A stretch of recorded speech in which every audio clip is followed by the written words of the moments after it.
برنامج سامي والناس برنامج ثقافي اجتماعي رياضي فني لخدمة المجتمع المصري، يناقش كل قضايا المجتمع المصري ويعرض كل الحالات الإنسانية، كما نعرض كل الفقرات الثقافية والفنية من معارض فنية تشكيلية ومن مواهب غناء وشعر وجدل وإنشاد ديني وقصة وتصوير إلى غيره. برنامج سامي والناس في خدمة المجتمع المصري. اهلا بكم اعزائي المشاهدين في هذا اللقاء الاسبوعي المتجدد دائما معكم في برنامج سامي والناس.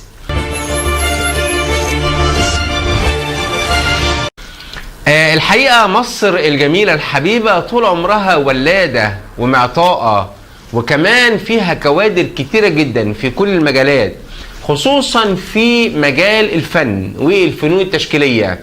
امثال المثال الكبير او الجميل اللي عمل لنا اجمل تمثال الى الان، وهو تمثال نهضة مصر، الفنان محمود مختار، والفنان مصطفى حسين فنان الكاريكاتير، والفنان بهجوري صاحب الخط الواحد، والفنان العظيم الجميل قوي اللي بعتز بيه في كلية الفنون الجميلة وهو الفنان الراحل صلاح طاهر.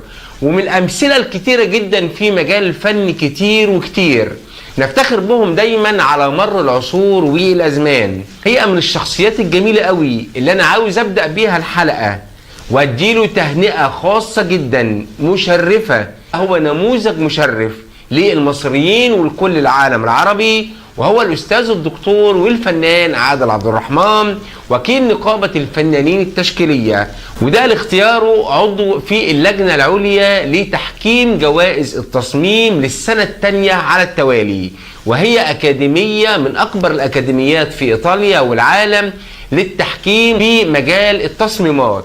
الحقيقة هذا النموذج المشرف الجميل الرائع اللي موجود معانا في كل معارض الفنون التشكيلية الجميلة اللي هو بيقوم على افتتاحها، وكمان بيقوم برعاية كل الفنانين بكل توجيهاته بكل كلماته بكل خبراته الجميلة العظيمة في مجال الرسم، في الظل والنور أو المنظور أو الألوان أو استخدام الألوان، وكمان وجود المشرف الدائم في كل معارض جمهورية مصر العربية مع الأستاذ الدكتور علا يوسف أستاذ التصوير بالجامعات المصرية والدولية. النهاردة من المعارض الجميلة الرائعة اللي شارك كمان في افتتاحها دكتور عادل عبد الرحمن وأستاذ دكتور علا يوسف هو معرض الحياة فن وإبداع في دورته السادسة للفنون التشكيلية، ومهرجان غصن الزيتون في دورته الثانية كذلك للفنون التشكيلية تحت رعاية وتنظيم كل من الفنانين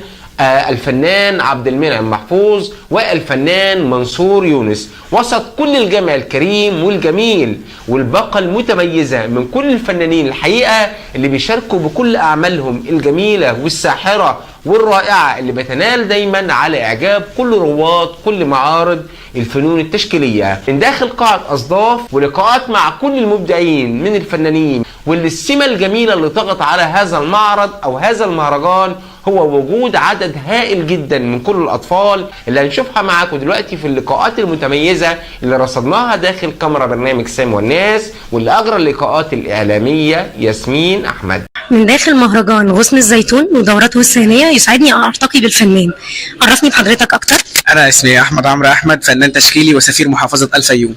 ما شاء الله، أهلا بك. أهلا بحضرتك. كلمني عن لوحتك الجميلة دي.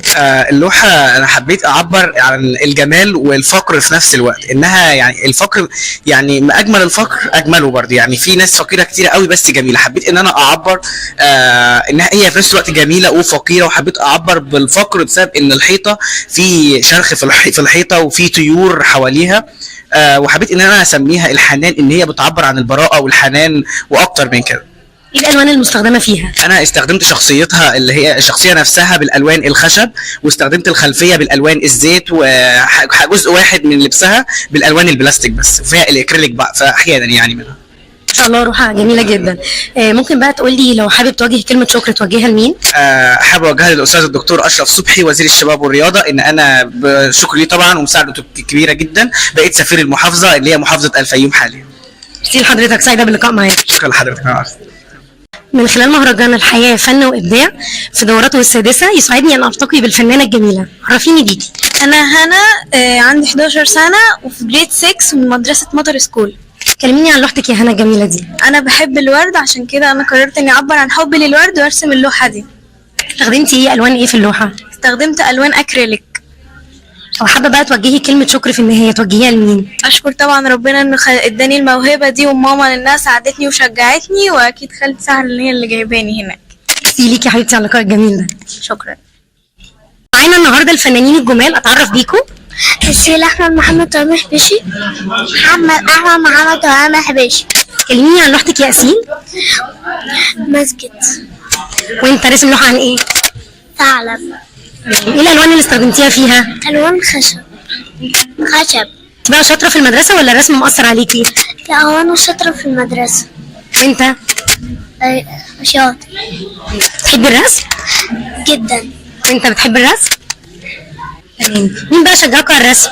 ماما وبابا ومستر عبد المنعم ومس وقام. لو حابب بقى توجه كلمة شكر توجهها لمين؟ ربنا وماما وبابا ومس وقام. وانتي؟ ماما وبابا ومستر ومس وقام. شكرا ليكم، ميرسي. ومعانا الفنانة الجميلة، أتعرف بيكي. حبيبة حمدي. كلميني عن لوحتك الجميلة دي.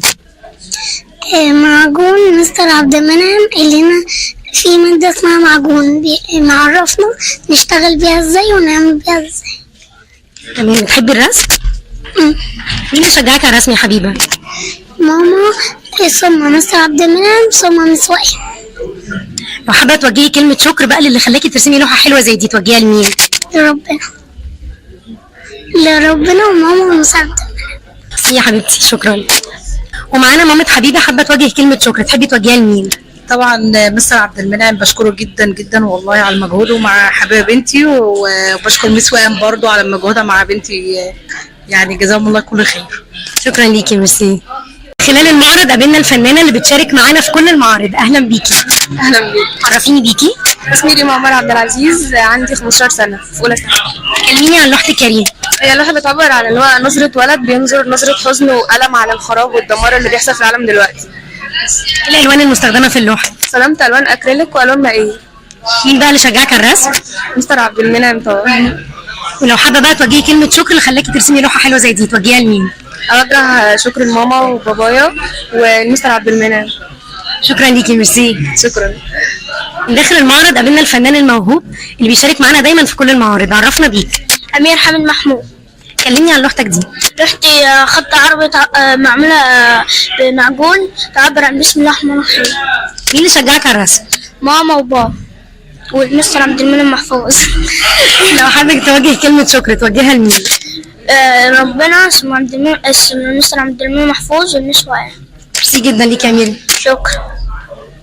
ومن داخل المعرض قابلنا الفنانات الجميلة. اتعرف بيكي. مايا الحسن الجندي. ملك الحسن الجندي. اهلا بيكم. كلميني عن لوحتك يا مايا.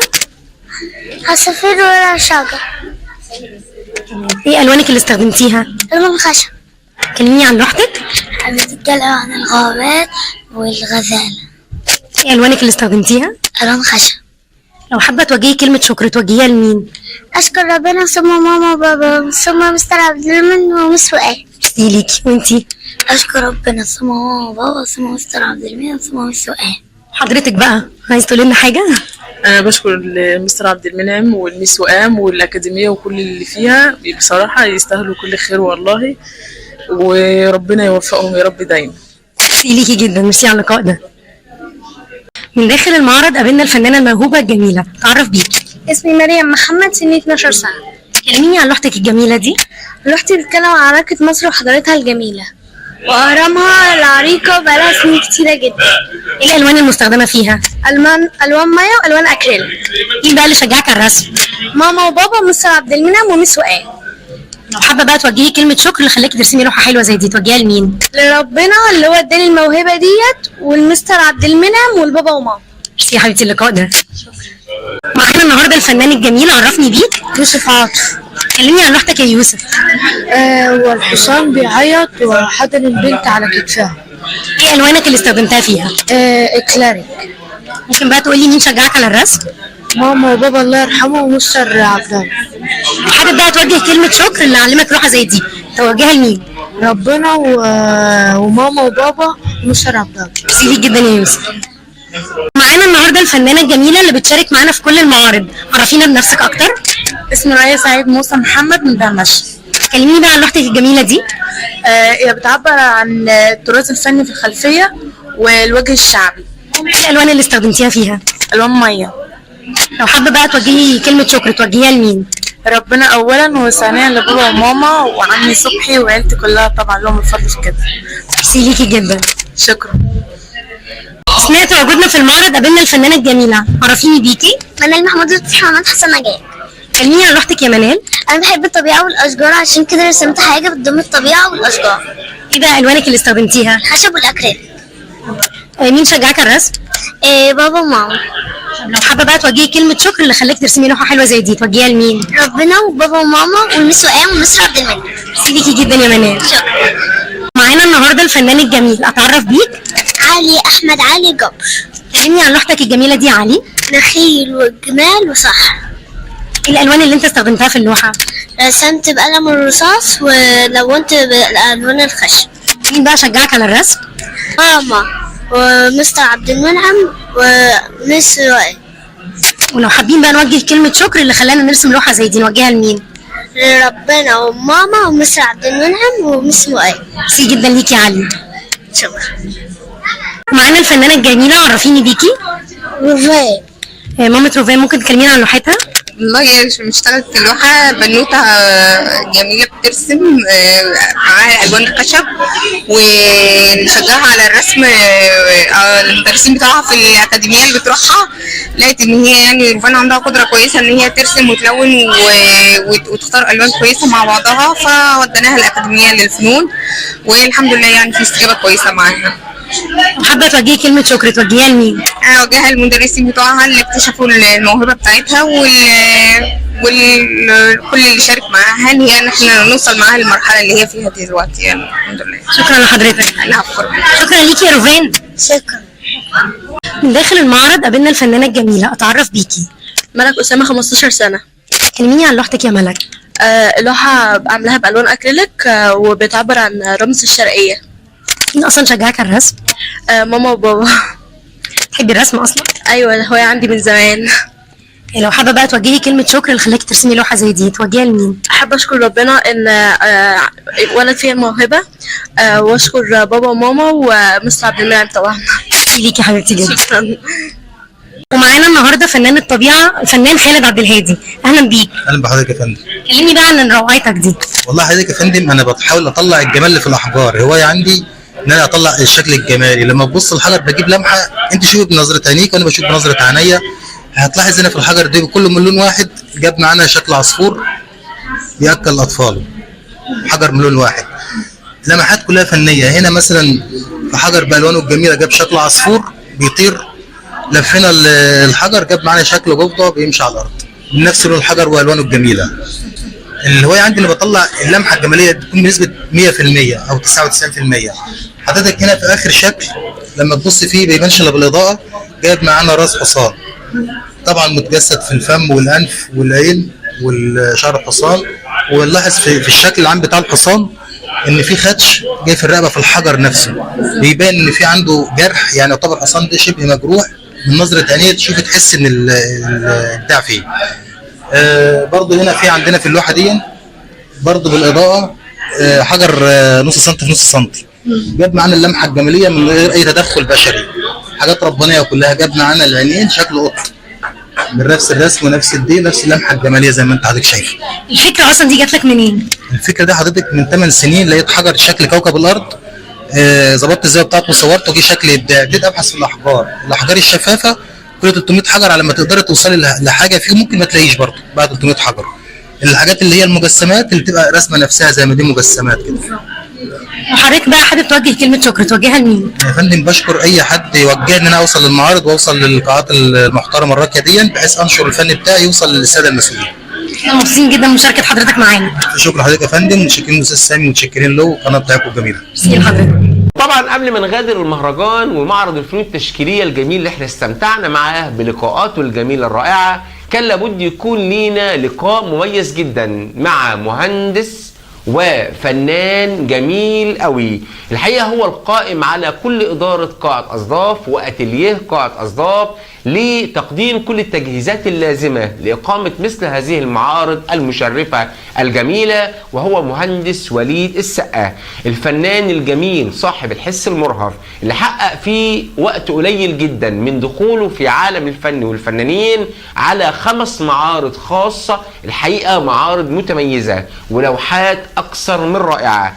أنا الحقيقة بعتز بهذا المهندس الرائع الجميل ومساندته ومساعدته ومساهمته دايما ووجوده الدائم دائما مع كل الفنانين ومشاركتهم لكل أعمالهم الفنية.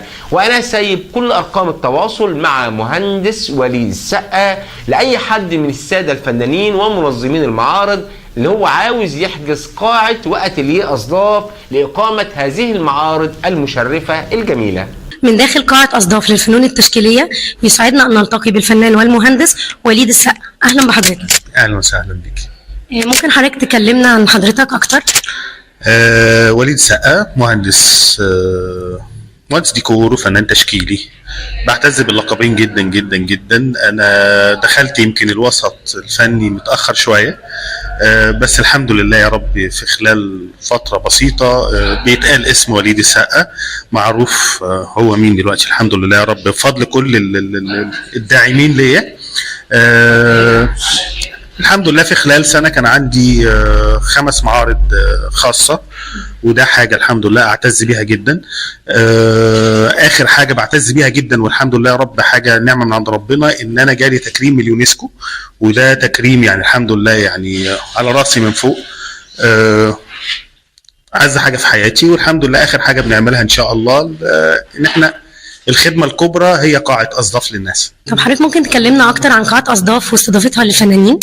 القاعة اللي بتستضيف في كل الدنيا أي فنان يعني نفسه يتعاون معانا، احنا موجودين في أي وقت.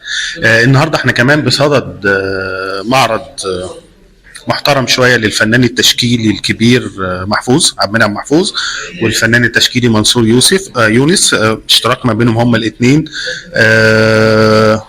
محفوظ بيقدم اعمال رائعه جدا للولاد، منصور نفس الفكره. القاعه عندنا طبعا زي ما احنا شايفين بتستقبل اي حد بترحب بيه. احنا موجودين كاستضافه ورش ان شاء الله، في ورش كتير قوي هتتعمل لكل انواع الفنون بكل انواع الخامات. عندنا هنعمل كافي للرسامين كمان ان شاء الله، كده حلو قوي في الفرندا عندنا. يبقى الفنان قاعد بيرسم وتحتيه كل حاجه، كل الخدمات اللي موجوده ليه يقدر يستعين بيها. فاحنا عاملين حاله كويسه وحاله جديده يا رب تعجب الناس، ويا رب تكون حاجه اضافه للفن واضافه للفنانين. ونحب ان شاء الله ان احنا نطلع من خلال قاعه اصداف جيل جديد نفيد بيه الناس ونمتع بيه الناس، لان الهدف الوحيد من هنا اللي انا بسعى اليه ان يطلع من قاعه اصداف جيل نفتخر بيه كلنا ونستفيد بيه. بيبقى من سن كام الورش دي؟ الورش انا بصي، الناس كلها بتقول بياخدوا من 6 سنوات 7 سنوات 8 سنوات. انا ما اقدرش اخلي الطفل اللي عنده 6 سنوات يستوعب اللي انا بقوله. انا عندي اقل سن المفروض يبدا من 10 سنوات. لا، انا عايز اخد الطفل عنده حته الحب اللي اكتسبها للفن، هو شغوف ان هو يتعلم اكتر واكتر واكتر، وده اللي احنا عايزين نسعى ليه ان شاء الله. ميرسي حضرتك جدا، سعيده باللقاء مع حضرتك. ثانك يو، ربنا يخليكي، وانا سعيد بيكم جدا وسعيد بالاستاذ سامي حبيبي وحبيب قلبي، ويا رب دايما كده منبر للفنانين كلهم. شكرا لحضرتك جدا جدا. وفي نهاية المهرجان طبعا تم توزيع الجوائز والتكريمات بشهادات التقدير الجميلة الرائعة وسط الحشد الكبير الجميل قوي، بوجود أستاذ دكتور عادل عبد الرحمن وأستاذ دكتور علا يوسف ولفيف من كل الفنانين الجمال قوي المهتمين بالفن التشكيلي، وكمان تشجيع كل الفنانين على إقامة مثل هذه المعارض لإخراج كل أعمالهم الجميلة والرائعة للنور. هنطير بكم كمان إلى معرض لمسات فنان الذي أقيم بمكتبة مصر العامة فرع الدقي وسط وجود كوكبة كبيرة جدا من كل المساهمين بأعمال الهاند ميد والمشغولات الفنية الجميلة الرائعة، سواء كانت المشغولات الجلدية أو الإكسسوار أو ما شابه ذلك من كل المشغولات اليدوية.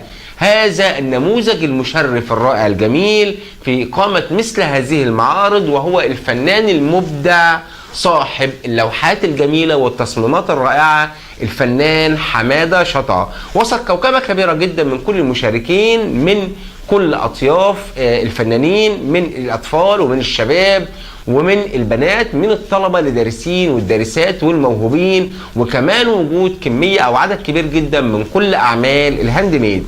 هنروح بيكم دلوقتي مع بعض اللقاءات اللي رصدناها داخل كاميرا برنامج سامي والناس في هذا المعرض اللي يعتبر من أهم المعارض الموجودة كمان داخل جمهورية مصر العربية، معرض لمسات فنان، مع بعض اللقاءات الجميلة مع بعض الفنانين واللي أجرى اللقاءات الإعلامية نورة رسلان. اتعرف على حضرتك. الفنانة جنى جمالابي. كلمينا عن اللوحة. دي لوحة فرعونية فيها بورتريه الملكة نفرتيتي وفيها المسلات الفرعونية والأهرامات ومعبد حتشبسوت، ودي وشمس فرعونية كانوا بيرسموها يعني على الجدران والحاجات دي وبس، هي كلها بتجمع حاجات فرعونية. الألوان اللي استخدمتها في اللوحة إيه؟ ألوان خشب وأقلام تحديد. يعني بترجع لمين؟ طبعا لربنا وبابا وأهلي وكده يعني. رب حضرتك؟ فنان تشكيلي جمال عبيد فتوحي. تمام. فنان تشكيلي تخصص جرافيك. بالنسبة النهاردة للمعرض في أعمال جميلة جدا ومدارس مختلفة في الفن. تمام. وجانا الصراحة أنا عمري ما علمتها فن، يعني هي كأن حاجات وراثية فيها، إن هي من نفسها بترسم. بالعكس أنا ساعات باخد رأيها في بعض الأعمال بتاعتي. تمام. أقرب للفن يعني. وهنا عملت بانوراما جميلة جدا في اللوحة ديت، بانوراما فرعونية جمعت فيها ما بين الأهرامات وبين الأمدان، واستخدمت فيها بتقنية ألوان الخشب على ورق كانسون، وهي ليها أساليب تانية جميلة جدا بتشتغل أسود وأبيض وألوان مائية، بس هنا اختارت الألوان الخشبية ودخلت بانوراما باللي عملت ديتيلز للرموز الفرعونية وجمعت بينها في أسفل اللوحة، واختارت خلفية هادية جدا لإظهار العناصر الفرعونية الجميلة. يعني أنا بشجعها وبشجع كل الشباب. هي جميلة، هي جميلة جميلة بجد. أولادي صراحة، وفي حاجات جميلة للمعرض لمختلف الشباب، ويا رب إن شاء الله نشوفها فنانة وكل الشباب نشوفهم حاجة كويسة للأمة والمصر، ويكون الشباب بتاعنا لأن هو ده المستقبل بتاعنا. فيا رب وشكرا لحضرتك، ونتمنى إن شاء الله اللقاء في مزيد من المعارض، وشرفت بحضرتك وبالبرنامج. متشكرة لحضرتك. أتعرف بحضرتك؟ الفنانة سامية عبد الرحمن، مدرسة خط عربي وفنانة هاند ميد وأعمال فنية مختلفة. حضرتك ممكن تعرفينا عن الشغل بتاعك؟ هو شغلي الهاند ميد متنوع، حاجات كتيرة، الطباعة وكل أنواع الهاند ميد. بتحسي بيه وأنت بتشتغلي؟ لا، أنا عشان حاجة حباها. هو أولا أنا مدرسة وبعلم الطلبة، وأنا بعلمهم بحاول أضيف لهم حاجة، إزاي تعمل إعادة تدوير، إزاي يكون عندك حابب الحاجة اللي أنت بتعملها وتختار الجودة بتاعتها. هي جميلة، بس أشرف بحضرتك أكتر، بتاخد منك مجهود وأنت شغالة فيها؟ وأي حاجة عشان تبقى حلوة لازم تتعبي فيها وتهتمي بيها. اللي عايز يتواصل مع حضرتك عشان يشوف المنتج الجميل ده يتواصل مع حضرتك ازاي؟ هو على الواتساب 011 48 63 1040. تمام. ايه رايك حضرتك في المنتج ده؟ لا، منتج جميل جدا، وانا من ضمن الناس اللي شجعتها في المنتج ده، وايديها تسلم، ايديها فعلا شغل رائع وتقفيل ممتاز. تمام. عجبك جدا. شكرا لحضرتك. شكرا لحضرتك، نورتونا يا فندم. شكرا. اتعرف بحضرتك؟ يوسف ابو النجا يا فندم. حضرتك ممكن تكلمنا عن اللوحه؟ والله اللوحه بتعبر زي ما انت شايفه كده عن الاوضاع اللي احنا عايشينها في المجتمع المصري والعربي او على مستوى العالم عموما. هنا بمثل الشخصيه ديت انوبيس. انوبيس ده في العصر الفرعوني والحضاره الاغريقيه كان بيسموه اله الموت. اله الموت، اله الموت، اله التحنيط. اوضاع في العالم النهارده بتجبر كل فنان وكل مبدع ان هو يعيش الحاله. الكاتب، الاديب. لعبت فيها كتير؟ شوفي كده انت اللي هتلاقي خدت وقت منك كتير؟ خدت حوالي شهر ونص شغل، لانها الاحجار اللي استخدمتها في اللوحه هي خدت خامات متعدده مختلفه كتير. هي خدت من اول الاسمنت الابيض، خدت الرمل، خدت الغيره، خدت والالوان كمان كتير زي ما انت شايفه كده. كل سنتي فيها واخد. بالنسبه اللي انا شايفه ان دي راس، حاساها ليها راس كلب. هو انوبيس كان بيمثلوا له هو جسم بني ادم قوي جدا شديد جدا البنيان وراس كلب. بس حاساه حزين. هو مش حزين، هو كإله موت، فما كانش ينفع يبقى مبتسم مثلا. مش حزين بس، ده حزين ومتحفز لان هو اله موت. كانوا بيحطوه على في مداخل المقابر قديما يعني، وكانوا بيحطوه على قمه الهرم في المعابد القديمه.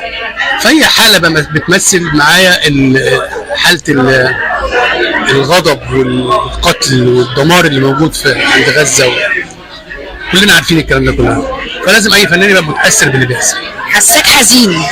هي طبعا الحاله بتعود عليكي لما تقعدي تشتغلي شهر ونص في لوحه بالمود ده، فاكيد بتاثر عليكي. زي ممثل لما يخش في شخصيه قد ايه بتاثر عليه وبتاثر على موده وعلى شخصيته لغايه ما يطلع منها.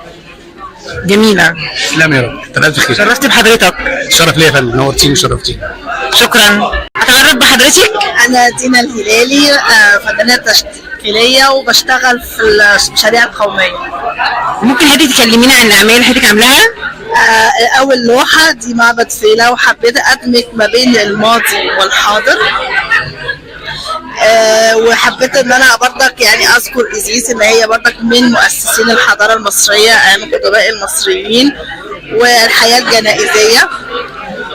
وهنا برضك لما اكتشفوا لما النيل كان المعبد كان غرقان وحبوا ان هم يعملوه، فانا حبيت ادمج ما بين الماضي والحاضر، وان هو يا إيزيس يعني برضك هي ليها يعني قصص كبيره قوي ايام الحضاره المصريه. هنا بقى حبيت احط حته ثقافيه، الجدول الزمني من اول 6000 سنه قبل الميلاد لحد ما اكتشفوا اسكندريه، من اول وادي النيل ان هو من اساس الحضاره المصريه لغايه لما اكتشفوا اسكندريه. وبرضك يعني ضفت طبعا قصه الزراعه والطب وان احنا من مؤسسين الحضاره كلها.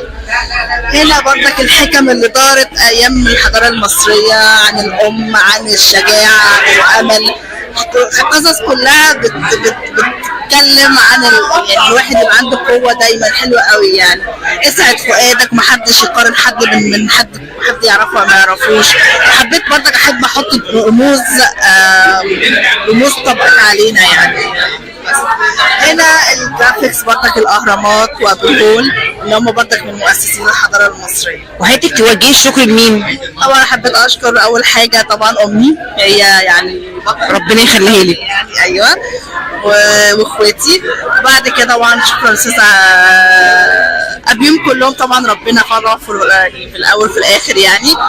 شكرا طبعا للاستاذ حماده الشطار ان هو خلاني اشترك معاه في المعرض. وتشرفي بحضرتك. ميرسي جدا ليكي، شكرا. وطبيعة الحال طبعا في نهاية كل معرض بيتم تكريم الصفوة الجميلة قوي من كل الفنانين والفنانات المشاركين في المعرض بدروع التكريم وشهادات التقدير من كل الفنانين وكبار الفنانين اللي موجودين بالفعل عشان خاطر يشجعوا على إقامة مثل هذه المعارض، وكمان يبدعوا أو يخرجوا كل أعمالهم الفنية الجميلة الرائعة من اللوحات باستخدام الريشة والألوان وكمان كل إبداعاتهم عشان خاطر يخرجوها للنور. وفي نهايه هذه الحلقه اعزائي المشاهدين ارجو ان تكون كل فقراتنا قد نالت اعجابكم. علينا منتظرين تبعتوا لنا كل مشاكلكم، كل مواهبكم، كل حالاتكم الانسانيه على صفحتنا على الفيسبوك برنامج سامي والناس، او صفحه سامي الرسام، او تتواصلوا معنا على ارقامنا اللي موجوده على الشاشه، او تبعتوا لنا كل فيديوهاتكم بمواهبكم بمشاكلكم بحالاتكم الانسانيه على رقم الواتساب 012 اللي موجود على الشاشه. على امل القاكم ان شاء الله في الاسبوع القادم ان كان في العمر بقيه، والى اللقاء.